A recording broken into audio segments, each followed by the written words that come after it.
we've got resurrected rock stars. Ear-melting music. We've even got Ozzy Osbourne. Is this another 80s trashy horror? Or is this an underrated monster of a movie?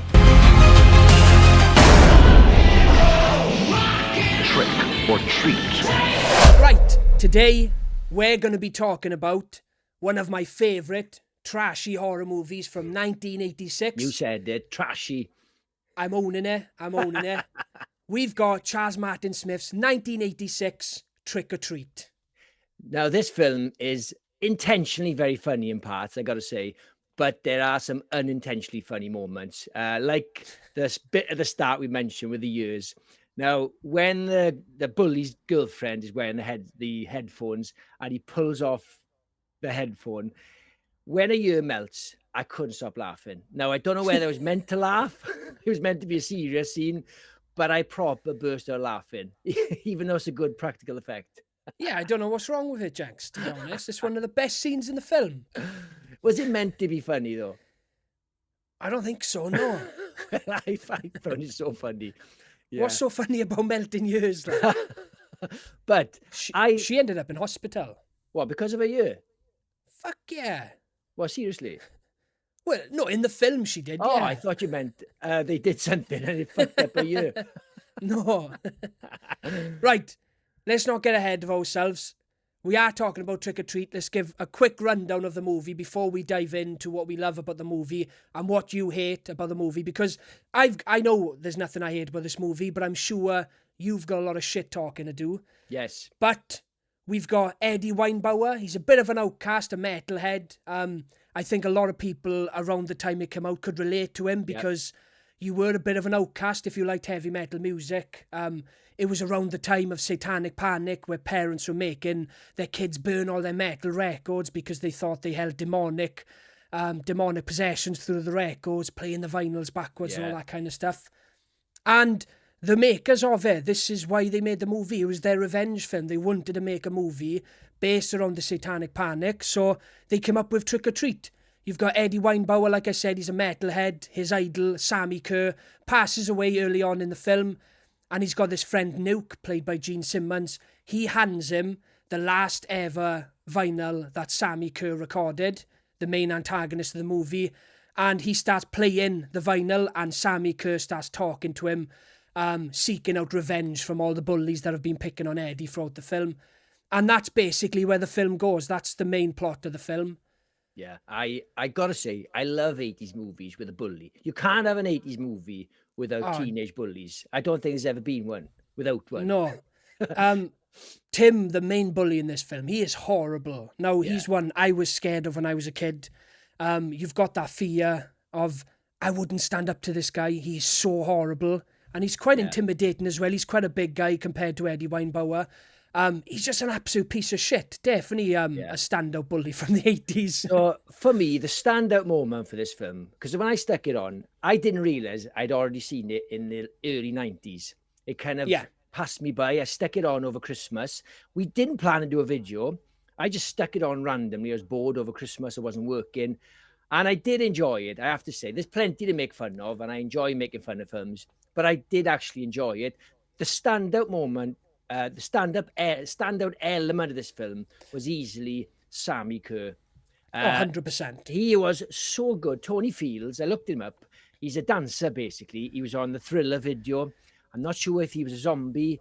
I'm assuming he was, if he was in Thriller. And he was in Beat It. I think he got famous on Solid Gold. It was he was himself, and he was a dancer on Solid Gold. A recurring dancer on that, where they played popular music and everyone danced. So he is amazing as a rock star. He so embodies a rock star. And that picture of him, the album cover, I think it is, when you see him looking down with all the darkness, he looks quite scary. I've got it. Scary. I've got that poster. Yeah, it's a great shot, a great pose, and without Tony Fields' performance, it would have just been another silly sort of 80s film, I think. Oh, I have to agree with you on that one. Now, I love this movie, but Sammi Curr absolutely makes this movie. And you were saying about the poster, you've got that great scene where Eddie finds out that Sammi Curr has passed away, and he runs through his room, ripping all the posters down, and he comes to a stop right below Sammy's poster, and Sammy's kind of looking down on him and that pose that he's doing. Yeah. It's such an epic scene. Yeah. And yeah, you're right. Sammi Curr's legacy in this movie is just fantastic, and the way he comes back to life.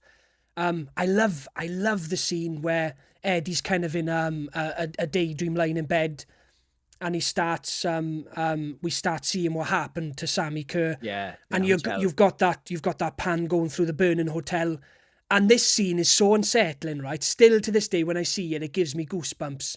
It's when you go in the room that's on fire, and he's sitting in the middle of the room. You can see he's doing some sort of satanic ritual. Yeah. And it's the way he's sitting there and the way his head goes, and you've got everyone around him all burning. And then you get that close-up shot of his face completely engulfed in flames. It's just epic. Now, I showed it to my daughter last week. So it's just been released on 4K, right? And Explain how young your daughter is, sorry. She's 9, right? But, so I've seen it 3 times, right, in the last month. It's just been released on 4K, and it's the best it's ever looked. I've always been unhappy with the transfers I've seen. Yeah. It's a very dark film, and watching this 4K, and this isn't a sponsorship, by the way, it brought all the colours to life, and it's the first time I've watched it and been blown away by the quality. And I knew we were going to review it, so I thought I'm going to chuck it back on and watch it again just to completely refresh my memory. I had my daughter with me, and I thought, do you know what? I can definitely show her this film, but skip one scene. And it's the scene where Tim's girlfriend is sitting in the back of the car and her ears melt off. Yeah. And the only reason I thought that wasn't appropriate is because obviously her clothes start coming off. I think she would have laughed, like me.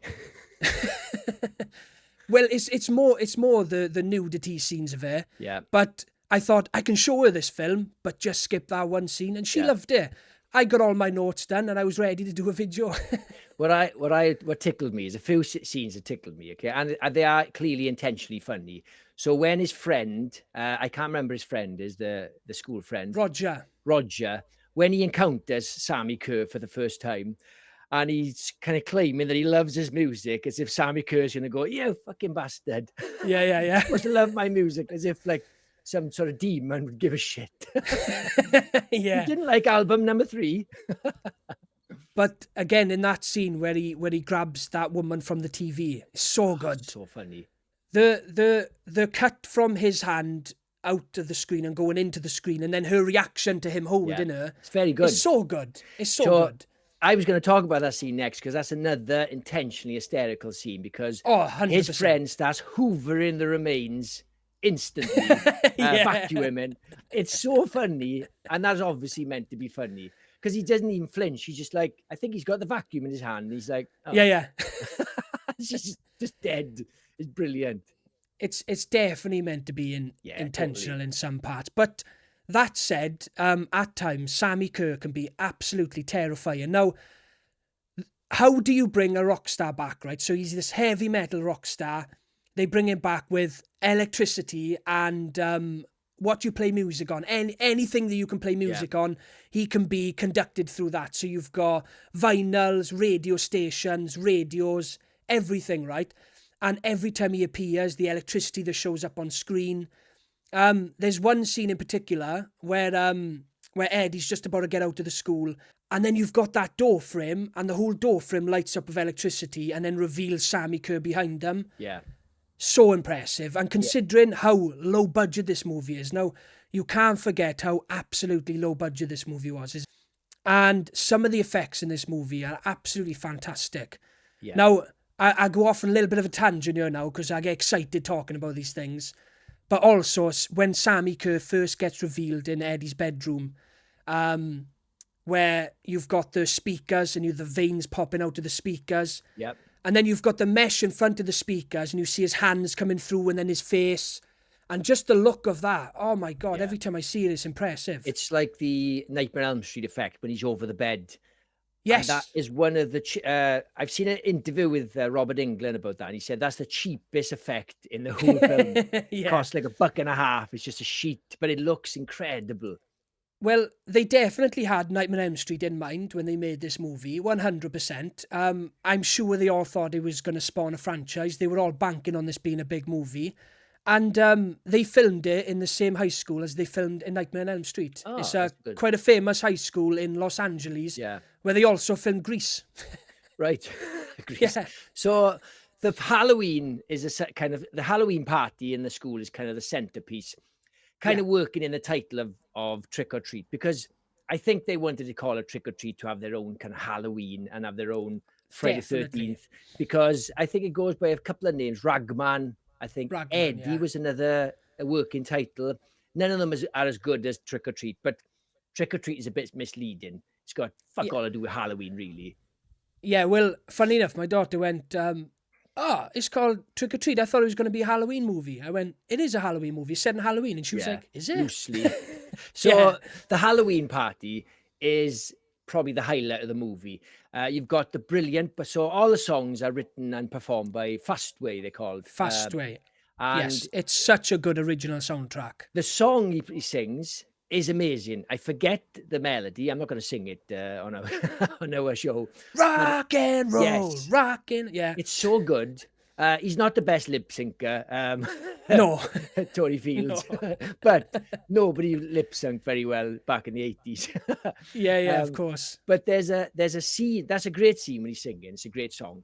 But there's a scene that's hysterical. Now, a lot of people wouldn't have noticed this. Unless you're a gig goer, you wouldn't have noticed how clever the scene is. But there's a guy in the front row next to the railing or right next to the stage. He's got the best spot of the concert or the show. He gets zapped and disintegrates. And there's a space then in front. And the next row just take his place in the front of the concert, exactly like you would if someone went for a piss. And you're like, oh, brilliant. 100%. You take your chances. I couldn't stop laughing. They said, oh, there's a spot. And they just moved in. Genius. Yeah. It is such a great scene. And it's one of Sammi Curr's highlights because you've got that scene where he first comes onto stage. He pulls the guy through one of the speakers and then obviously takes over as the lead vocalist. And you've got that scene then where he's tapping his leg and the song's building up. Complete silence other than everyone just tapping their leg. It's such an epic scene. I think they had a lot in their minds when they were making this movie. I think it could be even more iconic if more people seen it. Yeah. For some reason, it came out, it flatlined, and it didn't pick up steam until, I don't truly know, but it was just one of those forgotten 80s horror movies for a long time. Now, I watched it very young, maybe about 10. My father had that. He used to get old video store posters, and he had one of the posters of Trick or Treat. And I was obsessed with that poster. And then I remember I had an Evil Dead 2 VHS, and the trailer for it was at the start of that movie. And I used to watch it on repeat constantly. And it wasn't until years later that I actually got to see the film because movies weren't as available back then, you know? Yeah, same year I saw it as a trailer on a VHS. And back then, because you didn't have the internet, you didn't know if it was a big hit, if it was a straight to video. Yeah, of course. You just thought, oh, look at this film. It's a rock star and you play the record backwards. That's genius. So let's talk about the finale. So it feels like the Halloween party is going to be the finale, but it's not quite. Now, I would say the finale is the weakest element of the movie. So he goes into the house and tries to, and instead of disconnecting all the electrics, he just smashes everything to bits. Like, have you thought about unplugging them first? He's just smashing the radio. I think, what a waste of money. But the scene that I really disliked, now I don't know whether it was meant to be intentionally funny or cheesy. Wait there, can I guess?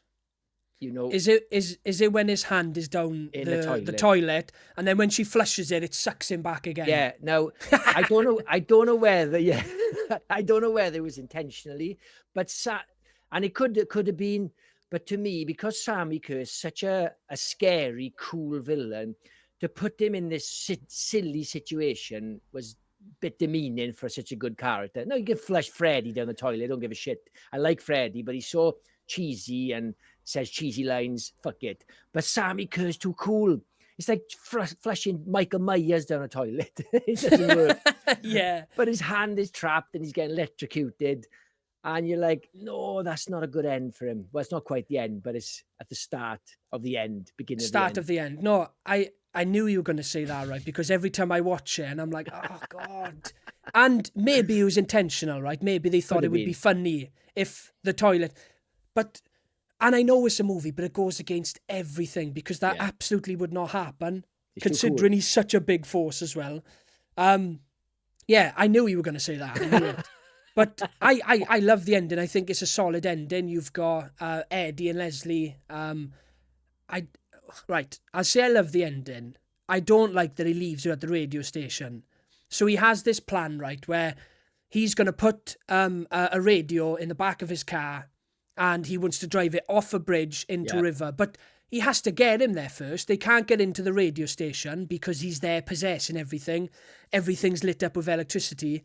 So he says to her, you wait out here, count to 100 seconds, and if I'm not back or whatever, maybe I'll see you another time. He says something like that. And then he starts driving then towards this bridge, and she's standing there on her own, and I'm thinking, if he comes, she hasn't got a hope in hell. I thought the same thing. Yeah, that's the one thing I don't like. Now, the scene is awesome when he's driving off that bridge, when he's like antagonizing him, trying to get him to come out to the radio. And then he's in the back of the cop car. Obviously, you've got that metal mesh, and you can see his hands are hot, and he's ripping through the mesh. Yeah, it's a good scene. It's a great and a good effect. It's a great scene, great practical effects. But I don't like the fact that he left her there on her own and just went, just wait here, and hopefully I can bring him out and we can go off this bridge together, you know? I thought when he goes into the water, it was a bit anticlimactic. It was like, oh, it's finished. I thought there would be something, at least some kind of underwater battle or something, but it just kind of ended. And that's quite disappointing. Definitely, 100%. Yeah. But I got to say, I did enjoy it. I've poked fun of it, but I didn't mind it. It's not my usual cup of tea, but Sammi Curr was such a good character, and I would recommend it. And if there was a sequel, I would definitely watch it. But we're never going to see it.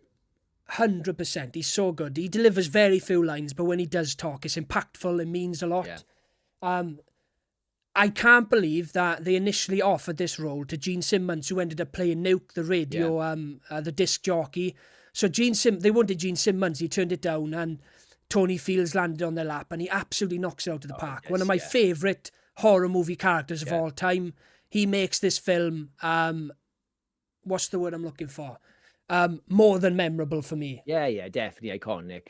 Yeah. And I'm glad I watched it, and I'm glad because of this channel, I do get to watch cheesy films that I wouldn't normally watch. I'd avoid. Yes. But I am revisiting some of these. Right. If you love horror, if you love subscribe. Oh, that up. If you love horror, please subscribe to the channel, and we'll catch you on the next one. Cheers, guys. Cheers, guys.